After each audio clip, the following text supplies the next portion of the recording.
Hello everybody, good morning. Last લેક્ચરમાં આપણે નિરપેક્ષ શૂન્ય તાપમાન વિશે માહિતી મેળવી, બરાબર. ઓકે, હવે આજે લઈએ આપણે ઉષ્મીય પ્રસરણ, જેને કહેવાય છે થર્મલ એક્સપાન્શન. હવે આપણને ખબર છે કે ભાઈ કોઈ પણ પદાર્થ હોય, ઘન, પ્રવાહી કે વાયુ હોય, બરાબર, એને આપણે જ્યારે ગરમ કરીએ છીએ અને ઉષ્મા આપીએ છીએ ત્યારે એના પરિમાણમાં વધારો થાય છે, એસ્પેશિયલી ઘન પદાર્થોમાં, બરાબર. જ્યારે ઘન પદાર્થને આપણે ગરમ કરીએ છીએ ત્યારે એની લંબાઈ, પહોળાઈ, જાડાઈ એમાં વધારો થાય છે. અને આ જે વધારો છે એના નામ આપ્યું આપણે પ્રસરણ, એને કહેવાય ઇંગ્લિશમાં એક્સપાન્શન, બરાબર. અને આ જે પ્રસરણ છે કોના કારણે થયું તો કે ઉષ્મા આપવાથી થયું, અને આપણે શું કહીશું? ઉષ્મીય પ્રસરણ, બરાબર. તો ઉષ્મીય પ્રસરણ જે છે આપણું એ ઘન પદાર્થોમાં વધારે આમ ઓબ્ઝર્વેબલ હોય છે અને આપણે અવલોકન કરી શકીએ છીએ, બરાબર. ઓકે, અને સેમ વસ્તુ કે જો તાપમાન એનું ઓછું કરીએ, મતલબ ઠંડો પાડીએ અને તાપમાનમાં ઘટાડો કરીએ, મતલબ એની ઉષ્મા જે બહાર ખેંચી લઈએ તો એના પરિમાણમાં ઘટાડો થાય છે, લંબાઈ, પહોળાઈ, જાડાઈ વગેરે એનું ઘટે છે, બરાબર. ઓકે, જુઓ વ્યાખ્યા શું બનાવી આપણે કે ભાઈ પદાર્થને ઉષ્મા આપતા તેના તાપમાનમાં વધારાને લીધે તેના પરિમાણમાં થતા વધારાને શું કહેવાય છે? ઉષ્મીય પ્રસરણ કહેવાય છે. સેમ વ્યાખ્યા હું ઉષ્મીય સંકોચન પણ બનાવી શકું કે ભાઈ પદાર્થની જે છે ઉષ્મા બહાર ખેંચી લઈએ, બરાબર, અને એના તાપમાનમાં જો ઘટાડો કરીએ તો એના પરિમાણમાં જે ઘટાડો થાય શું કહેવાય છે? ઉષ્મીય સંકોચન કહેવાય. પણ અહીંયા આપણે જસ્ટ પ્રસરણ ભણવાનું છે, બરાબર, વધારો. ઓકે, તો 3 પ્રકારના પરિમાણમાં ફેરફાર થઈ શકે. એક, એને લંબાઈમાં વધારો થઈ શકે.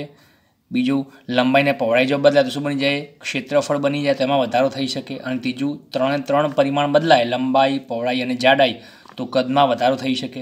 ઓકે, જો લંબાઈમાં વધારો થાય, બરાબર, અને એની જે પહોળાઈ અને જાડાઈ છે એનો જે વધારો છે એ અવગણી શકાય એટલો હોય, એટલે ફક્ત લંબાઈનો વધારો જો ઓબ્ઝર્વેબલ હોય તેને આપણે શું નામ આપ્યું છે?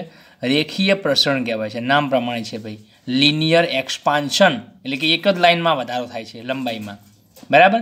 પછી જો લંબાઈ અને પહોળાઈ બંનેનો વધારો જો ઓબ્ઝર્વેબલ હોય, અવલોકન કરી શકાય એવું, તેને શું કહેવાય છે? ક્ષેત્રફળમાં વધારો થાય છે. અને એવું જે પ્રસરણ થાય એને શું કહેવાય છે? પૃષ્ઠ પ્રસરણ કહેવાય. ક્ષેત્રફળ મતલબ પૃષ્ઠ કહેવાય, તો આને કહેવાય એરિયલ એક્સપાન્શન. અને 3 પરિમાણ જો બદલાતા હોય તો કદમાં વધારો થાય, એને શું કહેવાય છે? કદ પ્રસરણ. તો જુઓ, એક ડાયમેન્શન બદલાય તો લિનિયર એક્સપાન્શન મતલબ રેખીય પ્રસરણ. 2 ડાયમેન્શન બદલાય 2D તો શું કહેવાય? પૃષ્ઠ પ્રસરણ. અને 3 બદલાય 3D તો શું કહેવાય એને? કદ પ્રસરણ. ક્લિયર? હવે જુઓ, આ જે 3 પ્રસરણ છે એ લગભગ એક જેવા જ છે, બરાબર. આપણે એક પ્રસરણ ભણીશું અને એને અનુરૂપ બધા જ મુદ્દાઓ આપણા 3 પ્રસરણમાં આવશે. ચલો, પહેલું સ્ટાર્ટ કરીએ આપણે રેખીય પ્રસરણ, બરાબર. આને કહેવાય છે લિનિયર એક્સપાન્શન. ચલો, આનો મતલબ શું થાય? તો હમણાં નામ પ્રમાણે છે કે જો પદાર્થને ઉષ્મા આપતા તેના તાપમાનમાં વધારાને લીધે તેની લંબાઈમાં જો વધારો થતો હોય, અહીંયા પરિમાણ કાઢી શું લખી દેવાનું? લંબાઈ લખી દેવાની. તો એને શું કહેવાય છે? રેખીય પ્રસરણ કહેવાય છે. ઓકે, હવે માની લો કે આપણી પાસે એક સળિયો છે જેની લંબાઈ ધારો કે L જેટલી છે, એની ઓરિજિનલ લંબાઈ L જેટલી છે, બરાબર. આને આપણે ગરમ કર્યો, બરાબર, અને એના કારણે ગરમ કરવાથી એનું લંબાઈ જે છે વધી જાય છે. તો આ હતી એની ઓરિજિનલ લંબાઈ L જેટલી, અને આ થયો લંબાઈનો વધારો ડેલ્ટા L. ક્લિયર? તો હવે આ જે નવી લંબાઈ નામ શું આપી દઈએ આપણે? L ડેશ આપી દઈએ. ક્લિયર? ઓકે, તો જુઓ, મૂળ લંબાઈ L હતી, નવી લંબાઈ L ડેશ છે. તમને ખબર છે કે L ડેશ કોના બરાબર થાય ભાઈ? L પ્લસ ડેલ્ટા L બરાબર થાય, એટલે કે મૂળ લંબાઈ પ્લસ લંબાઈનો વધારો ડેલ્ટા L. ક્લિયર? હવે આ જ વસ્તુ આપણે 9th ચેપ્ટરમાં ભણ્યા હતા અને મેં કહ્યું હતું કે આ બિલકુલ અલગ વસ્તુ છે એના કરતાં. એમાં શું કરતા હતા આપણે? બળ લગાવી અને સળિયાના બંને છેડા આપણે ખેંચતા હતા અને એના કારણે લંબાઈનો વધારો થાય છે. અહીંયા શું કરીએ છીએ? અને આપણે બળ નથી આપતા, ખેંચતા નથી, શું કરીએ છીએ? ગરમ કરીએ છીએ. તો ગરમ કરવાથી પણ એક પ્રકારનું કાર્ય થાય છે, સમજાય ને? તો આપણે પહેલા જ લેક્ચરમાં ભણ્યા કે ભાઈ ઉષ્મા અને કાર્ય બંને સમતુલ્ય છે. કાર્ય ઉર્જાને ટ્રાન્સફર કરે છે, સ્થાનાંતરિત કરે છે, રૂપાંતર કરે છે. એ જ પ્રમાણે ઉષ્મા પણ એ જ કામ કરે છે. કોઈ વસ્તુને ઉષ્મા આપો મતલબ ગરમ કરો તો એની આ જે પરિમાણ છે એમાં ચેન્જીસ થાય છે. ઓકે, હવે અહીંયા જુઓ, ધારો કે આ જે લંબાઈનો ફેરફાર ડેલ્ટા L છે, જે વધારો ડેલ્ટા L, એ કોના ઉપર ડિપેન્ડ કરે છે? આ જે લંબાઈ વધી ડેલ્ટા એલ એ કોનાથી પ્રભાવિત થાય છે? તો આપણે એવું કીધું કે ભાઈ જેટલું તાપમાનનો ફેરફાર આપણે વધારે કરીશું એટલી લંબાઈનો વધારો પણ કેવો હશે? વધારે હશે ઓબ્વિયસલી. માની લો કે આ સળીને મેં હું 1 ડિગ્રી સેલ્સિયસ સુધી ગરમ કરું છું તો એની કંઈક લંબાઈ વધશે, અને પછી એને હું 100 ડિગ્રી સેલ્સિયસ ગરમ કરું છું તો લંબાઈનો વધારો કેવો હશે? પહેલાં કરતાં વધારે હશે ઓબ્વિયસલી. તો આપણે શું કહીએ કે જેટલો એટલે કે લંબાઈનો જે વધારો છે કોના સમપ્રમાણમાં છે? ભાઈ ડેલ્ટા ટીના સમપ્રમાણમાં છે, તાપમાનના ફેરફારના. જેટલો ડેલ્ટા ટી વધુ એટલો ડેલ્ટા એલ વધારે. હવે ડેલ્ટા ટીનો મતલબ શું ભાઈ? ફેરફાર તો ઓકે છે, પણ શું કહી શકાય કે ભાઈ આ જે એલ લંબાઈનો સળિયો જે તાપમાને હશે હાલ એને આપણે તાપમાન ધારો કે T1 કહી દઈએ, T1 તાપમાન, અને ગરમ કર્યા પછી આ જે નવી લંબાઈ આવી જે ગરમ કર્યું એ તાપમાને આપણે શું કહી દઈએ? ધારો કે T2 તાપમાન કહી દઈએ. તો ડેલ્ટા ટીનો મતલબ શું થાય કે જે નવું તાપમાન છે T2 એમાંથી T1 ને માઇનસ કરી દો આ રીતે, તો આ શું બની જાય? ડેલ્ટા ટી બની જાય. ક્લિયર? ઓકે. તો આ ફેરફાર જેટલો વધારે હશે આપણો એટલું આ લંબાઈનો ફેરફાર વધારે છે. પછી બીજું, આ લંબાઈનો જે વધારો છે બીજા કોના ઉપર ડિપેન્ડ કરે છે? તો સળિયાની પોતાની મૂળ લંબાઈના ઉપર પણ ડિપેન્ડ કરે છે, એના સમપ્રમાણમાં છે. ભાઈ સીધી વસ્તુ છે, 1 મીટર લંબાઈનો સળિયો છે એનું તાપમાન જો હું 1 ડિગ્રી સેલ્સિયસ વધારું છું તો એની કંઈક લંબાઈ વધશે? હા કે ના? બરાબર. ઓકે. હવે હું સળિયો લઉં છું 100 મીટર લાંબો અને એને 1 ડિગ્રી સેલ્સિયસ ગરમ કરું છું તો એની લંબાઈનો વધારો પહેલાં જેટલો હશે ઉપરના જેટલો કે પછી વધારે હશે? ઓબ્વિયસલી વધારે હશે. કેમ? કેમ કે સળિયો પોતે પણ લાંબો જ છે વધારે. તો સળિયાની લંબાઈ જેટલી વધારે એટલી એનો લંબાઈનો વધારો પણ વધારે થાય છે. કેમ કે 1 મીટર લાંબા સળિયાની પાસે બહુ ઓપ્શન નથી લંબાઈનો વધારે ફેરફાર કરવાનો, જ્યારે 100 મીટર ખૂબ લાંબી વધારે લંબાઈ છે એની, તો એ વખતે લંબાઈનો વધારો પણ કેવો હશે? વધારે. તો ડેલ્ટા એલ ચલે છે એલ. બરાબર. તો જુઓ આટલી વસ્તુ કે રેખીય પ્રસરણ મતલબ કે સળિયાની લંબાઈનો વધારો એ કોના પર આધારિત છે? કોના સમપ્રમાણમાં છે? તો તાપમાનના ફેરફારના અને સળિયાની પોતાની મૂળ લંબાઈના સમપ્રમાણમાં. ભાઈ ત્રીજું કંઈ છે? હા, ધાતુ ઉપર પણ ડિપેન્ડ કરે છે ને ભાઈ. ભાઈ સળિયો સ્ટીલનો છે, લોખંડનો છે, તાંબાનો છે કે એલ્યુમિનિયમનો છે. ધાતુ બદલાશે તો લંબાઈનો વધારો પણ બદલાશે. માની લો કે 1 મીટર લંબાઈનો સળિયો હું લોખંડનો લઉં છું, તાંબાનો અને એલ્યુમિનિયમનો, 3 સળિયા 1 મીટર લંબાઈના લઉં છું અને 3ને સરખા ગરમ કરું છું તો 3ની લંબાઈનો ફેરફાર શું એક સરખો હશે? આન્સર ઇઝ નો, કેમ કે ધાતુ પોતે અલગ અલગ છે. ક્લિયર? તો મતલબ શું કહેવાય કે દ્રવ્યની જાત ઉપર ડિપેન્ડ કરે છે. મતલબ સળિયો શેનો બનેલો છે, કયા દ્રવ્યનો છે એની ઉપર પણ આધાર રાખે છે. ક્લિયર? આ 3 બાબત છે. ઓકે. ચલો હવે આપણે એ 3ને કનેક્ટ કરી નાખીએ, કમ્બાઈન કરી નાખીએ તો આપણને શું મળે છે જોઈ લઈએ. તો ડેલ્ટા એલ ચલે છે, આ બેને કમ્બાઈન કરશું બનશે એલ ડેલ્ટા ટી, આવું સૂત્ર મળે. બરાબર. ચલો ચલન દૂર કરો, આ સમપ્રમાણની નિશાની છે, આને દૂર કરો અને અચળાંક મૂકો તો ડેલ્ટા એલ બરાબર alpha L L delta T. જુઓ અચળાંક કયો લાયા આપણે? Alpha L. એલ કોના માટે છે ભાઈ? લિનિયર એક્સપાન્શન છે ને, તો રેખીય પ્રસરણ લિનિયર એક્સપાન્શનનો એલ છે. બરાબર. જ્યાં આલ્ફા એલ જે છે એને શું કહેવાય છે? સપ્રમાણતાનો અચળાંક. સપ્રમાણતા નિશાની દૂર કરીએ આપણે અને એની જગ્યાએ અચળાંક લાયા છીએ તો શું કહેવાય? સપ્રમાણતાનો અચળાંક. અને એનું નામ શું છે? તો એનું નામ છે રેખીય પ્રસરણાંક. રેખીય પ્રસરણાંક નામ છે આનું. બરાબર. સિમ્બોલ છે આલ્ફા એલ એનો. ઓકે. ચલો તો આ આપણું મેઇન ઇક્વેશન છે. હા, અને યાદ રાખજો કે હવે આ અહીંથી જે ટોપિક સ્ટાર્ટ થાય છે બધા ટોપિક દાખલા માટે મોસ્ટ ઇમ્પોર્ટન્ટ છે ભાઈ. બરાબર. બોર્ડની અંદર પણ અને જી નીટની એક્ઝામમાં પણ, કેમ કે અહીંથી આપણા દાખલા સ્ટાર્ટ થાય છે. ચલો જુઓ, તો આ થઈ ગયો આપણો લંબાઈનો ફેરફાર. હવે આલ્ફા એલ પર થોડું આપણે આગળ સ્ટડી કરીએ કે આલ્ફા એલ જે છે કોના ઉપર ડિપેન્ડ કરે છે? તો દ્રવ્યની જાત ઉપર ડિપેન્ડ કરે છે, જાત પર આધારિત. મેં હમણાં જ કહ્યું ને કે આ લંબાઈનો ફેરફાર 3 ફેક્ટર પર ડિપેન્ડ કરે છે. એક તાપમાનનો ફેરફાર, એક મૂળ લંબાઈ, ત્રીજું દ્રવ્યની જાત. અને દ્રવ્યની જાત જે છે કોણ બતાવશે આપણને? Alpha L. ચલો ને એકમ કયો છે? એકમ તો આલ્ફાનો એકમ બનાવે છે તો બાકીનું બધું સામે લઈ જાઓ તો આલ્ફા એલ શું થઈ જાય? Delta L upon L delta T આવું થાય. હવે જો ઉપર લંબાઈનો ફેરફાર મતલબ લંબાઈનું પરિમાણ જ છે, નીચે પણ લંબાઈ છે તો બેના એકમ સરખા છે તો કેન્સલ થઈ જવાના. તો નીચે શું રહેશે? 1 અપોન ડેલ્ટા ટી રહે અને તાપમાનનો એસઆઈ એકમ કયો છે? કેલ્વિન છે તો કેલ્વિન ઇન્વર્સ થાય. અથવા તો જો બીજા કોઈ ફોર્મ્યુલા જવું છે તો શું આવશે? Degree Celsius inverse. પણ એસઆઈ એકમ કયો છે આપણો? Kelvin inverse. ક્લિયર? તો આ થઈ ગયો એકમ. ઓકે, હવે આની આપણે વ્યાખ્યા બનાવીએ. વ્યાખ્યા ભાઈ આલ્ફા એલની એટલે કે રેખીય પ્રસરણની વ્યાખ્યા શું? તો આને આપણે થોડું વ્યવસ્થિત લખીએ. જુઓ સૂત્રને, આલ્ફા એલ બરાબર ડેલ્ટા એલ બાય એલ અલગ રાખીએ અને 1 અપોન ડેલ્ટા ટી આવું થાય. જોઈ લે એકવાર ફરથી. ડેલ્ટા એલ બાય એલ છે અને નીચે ડેલ્ટા ટી ચાવી અલગ લખી નાખ્યું મેં. હવે આ ડેલ્ટા એલ બાય એલ શું બતાવે તમને દેખાય? જુઓ શું લખાય આને? શું વંચાય?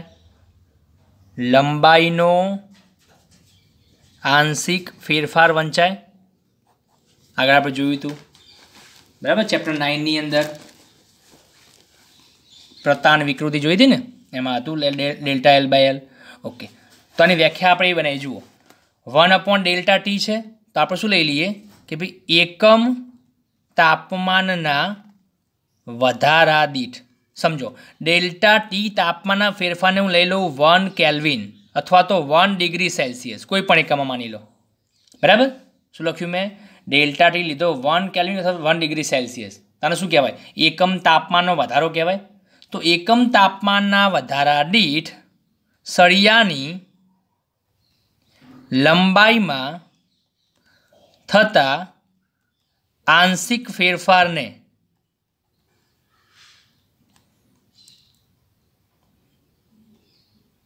રેખીય પ્રસરણાંક કહે છે.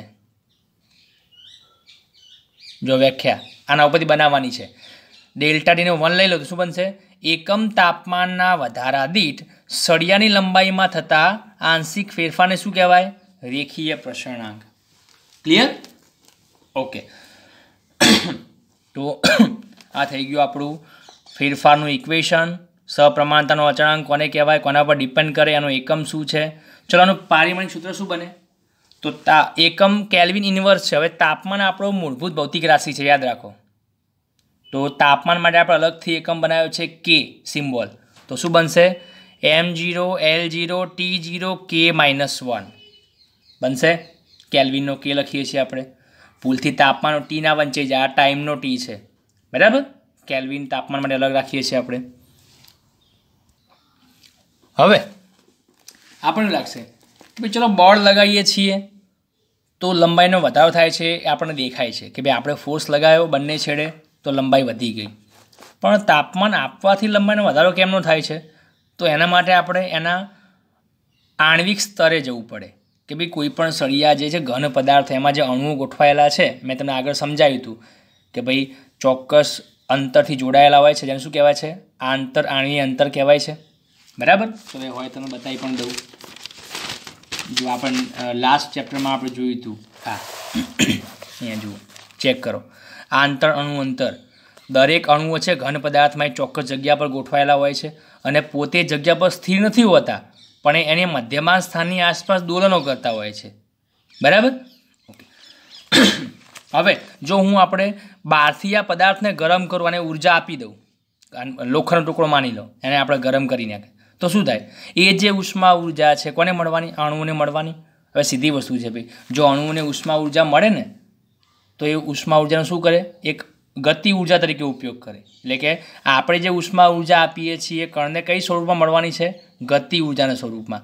તો એના જે દોલનો છે અસ્તવ્યસ્ત ગતિ, આ જે મધ્યમાં સ્થાનની આસપાસ ગતિ, એના દોલનો વધી જાય છે. એટલે કે જે અણુ પહેલાં આટલા વિસ્તાર સુધી દોલનો કરે છે, અહીંયાથી અહીંયા જાય, અહીંથી અહીંયા જાય, એ અણુ હવે ઉષ્મા ઉર્જા મળવાથી આટલી જગ્યામાં દોલનો કરે છે, જગ્યાને વધારે જોઈએ છે. તો ઓબ્વિયસલી બધા જ અણુઓ આટલા દૂર જતા રહેવાના, આટલી સ્પેસ બનાવીને. બરાબર, તો આપણને શું દેખાશે કે ભાઈ બે અણુ વચ્ચે અંતર વધી ગયું. હવે આ બધા જ અણુ વચ્ચે જે અંતરનો વધારો થયો અને આપણે જો બહારથી જોઈએ તો આપણને શું લાગશે કે ભાઈ સળિયો જે છે એ પહેલાં આવો હતો, હવે આવો થઈ ગયો. સમજાય છે? તો એકચ્યુઅલમાં લંબાઈનો વધારો આણ્વિક સ્તરે જોવા જે શું થાય છે એની અંદર કે બે ક્રમશઃ નજીકના અણુ વચ્ચેનું જે અંતર છે વધી જાય છે, એના દોલનો વધી જાય છે, અને એ જે વધારો છે આપણને લંબાઈના વધારો સ્વરૂપે દેખાય છે. બરાબર. હવે આના કરતાં ઊંધું, જો આપણે કોઈ પદાર્થ ઠંડો પાડીએ, એનું તાપમાન ઘટાડી નાખીએ તો શું થાય? તો એના જે દોલનો છે એની ગતિ ઉર્જા એ કોના કારણે હોય ભાઈ? ઉષ્માના કારણે હોય. હવે જો ઉષ્મા તમે બહારથી ખેંચી લો છો તો એની જે ગતિ ઉર્જા કેવી થઈ જાય? ઓછી થઈ જાય, એના દોલન ધીમા પડી જાય, એટલે કે એના જે દોલન છે એ નાના બની જશે, એટલે કે બે અણુ વચ્ચેનું જે અંતર છે એ કેવું થયું? ઘટી જવાનું છે. અને અંતર જો અણુ વચ્ચે ઘટી જાય તો આપણા શું દેખાય છે કે ભાઈ સળિયો લાંબો હતો પણ કેવો થઈ ગયો? ટૂંકો થઈ ગયો. સમજાય છે? તો આ રીતે લંબાઈનો વધારો ઘટાડો જે છે એ ઉષ્મા ઉર્જા આપવાથી કઈ રીતે થાય છે? તો આણ્વીય અંતરોમાં ચેન્જ આવે છે. બરાબર છે? ઓકે, ચલો.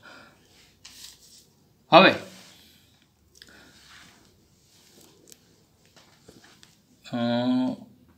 અલગ અલગ ધાતુઓ માટે આપણે રેખીય પ્રસરણાંકના મૂલ્યો જોઈએ, આલ્ફા એલના, કે ભાઈ આલ્ફા એલની વેલ્યુ અલગ ધાતુ માટે કેટલી છે.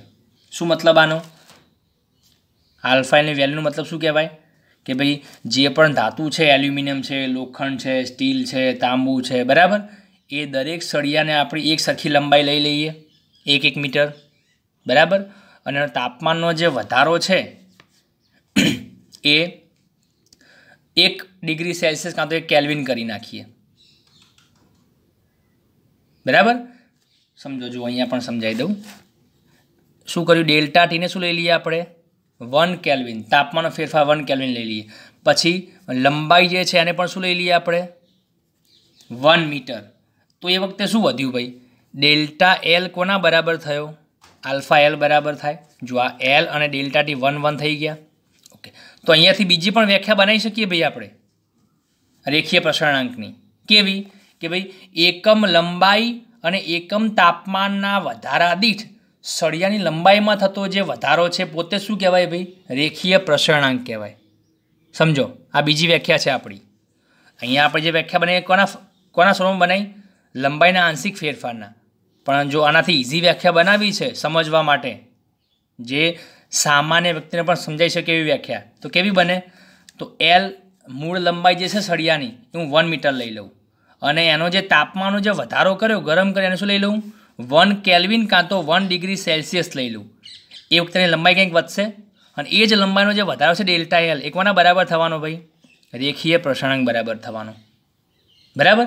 હવે સીધી વસ્તુ છે, અલગ અલગ ધાતુના સળિયા હું લાવું જેની લંબાઈ કેટલી હોય? 1 મીટર, અને એને હું 1 કેલ્વિન તાપમાને ગરમ કરું તો શું થાય? લંબાઈનો ફેરફાર થવાનો, અને એ જ ફેરફાર શું કહેવાય? એનો રેખીય પ્રસરણાંક કહેવાય. અને તમે જાણો છો કે આ આલ્ફા એલની વેલ્યુ દરેક ધાતુ માટે કેવી આવે ભાઈ? અલગ અલગ આવે. કેમ કે ધાતુ જે છે એ દરેક અલગ અલગ વર્તણૂક ધરાવે છે. ચલો, તેની વેલ્યુ અહીંયા લખું છું. બરાબર. આ વેલ્યુ તમારે યાદ નથી રાખવાની, જસ્ટ ખાલી સમજવા માટે છે. દાખલામાં જો પૂછાય તો તમને એની વેલ્યુ આપેલી હશે. બરાબર. કેમ કે એક પ્રકારનો અચળાંક છે. ચલો, એલ્યુમિનિયમ માટે આ વેલ્યુ જે છે કેટલી છે?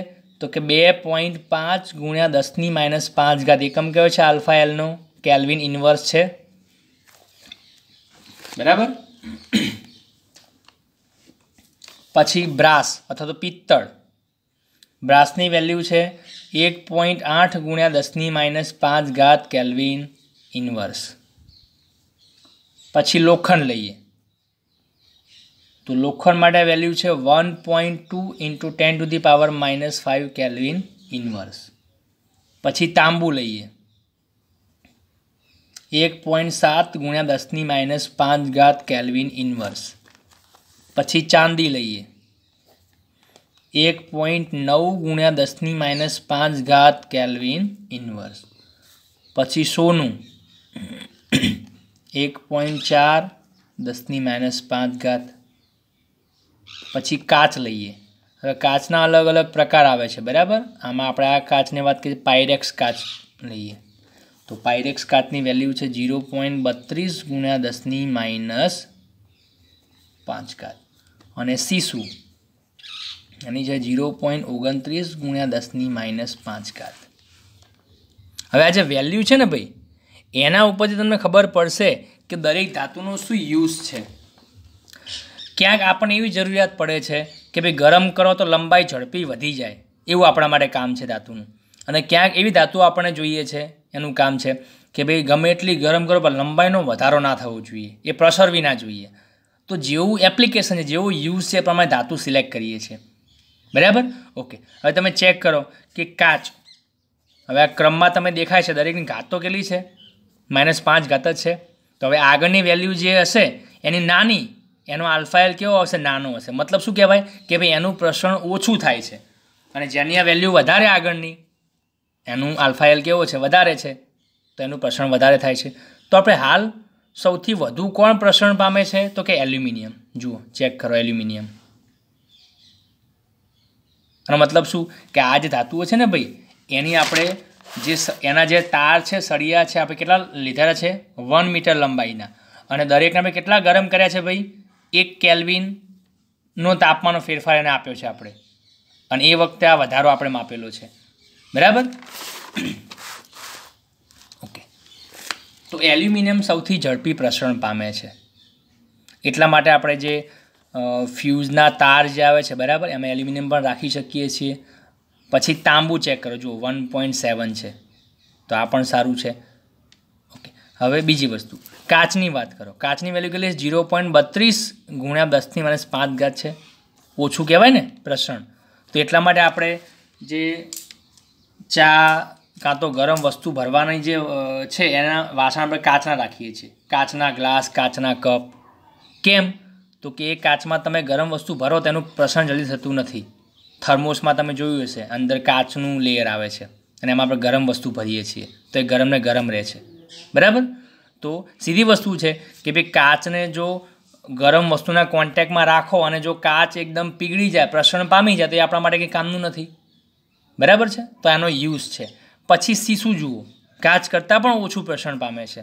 તમે ચેક કરો કે જે વાયરના થાંભલા જતા હોય છે, બરાબર, એ થાંભલા ઉપર પેલા ગોળ વ્હીલ લગાવેલા હોય છે, મોટા મોટા. બરાબર? એ શેના હોય છે? એ સીસાના હોય છે, લેડના હોય છે. હવે સીધી વસ્તુ છે કે તારમાંથી જ્યારે પ્રવાહ પસાર થાય છે ત્યારે તાર ગરમ થવાનો, અને એ ગરમીના કારણે એની સાથે જે કોન્ટેક્ટમાં જે વસ્તુ છે એ ગરમ થઈ જાય તો શું થઈ જાય? તો પીગળી જાય, એ ચાલે જ નહીં. પણ સીસું જે છે, લેડ છે, એ બહુ પ્રસરતું નથી.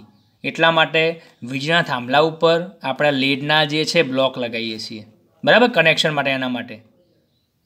ઓકે. તો આ થઈ ગયા આપણા રેખીય પ્રસરણાંકની વેલ્યુ. દરેકનો એકમ જોઈ લો, કેલ્વિન ઇન્વર્સ છે. બરાબર? ઓકે. હવે આને હું ડિગ્રી સેલ્સિયસ ઇન્વર્સ લખું ને તો પણ કંઈ ફરક નહીં પડવાનો એકમ. કેમ? તમને એવું લાગશે કે સર એસઆઈ એકમ તો કેલ્વિન છે, તો પછી ડિગ્રી સેલ્સિયસ કેમ ન લખી શકાય? લખી શકાય. કેમ કે ચેક કરો, જુઓ અહીંયા ડેલ્ટા ટી છે, તાપમાનનો ફેરફાર છે ભાઈ.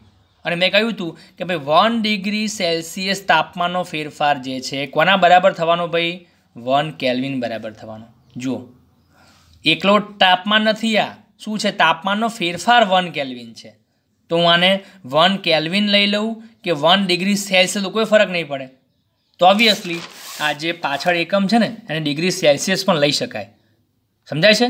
તો દાખલામાં તમને અમુક જગ્યાએ સેલ્સિયસમાં પણ વેલ્યુ આપી છે, પણ ગભરાવાનું નહીં. એને આપણે એસઆઈ એકમમાં કન્વર્ટ કરવાની જરૂર છે જ નહીં, કેમ કે ફેરફાર તાપમાનનો છે. તો કેલ્વિનમાં કહો કે ડિગ્રીમાં કહો, સેલ્સિયસમાં કોઈ ફરક પડવાનો નથી. હા, એક ચોક્કસ તાપમાન જો હોત તો એ તાપમાને આપણે ફેરફાર કરીએ કેલ્વિનમાંથી સેલ્સિયસમાં, તો એને 273 આપણે એડ કરવા પડે. પણ ફેરફારમાં કોઈ ચેન્જીસ જરૂર પડતી નથી. ક્લિયર? ઓકે. ચલો, હવે લઈએ આપણે એના પછીનું નેક્સ્ટ પૃષ્ઠ પ્રસરણ, જેને કહેવાય છે એરિયલ એક્સપાન્શન.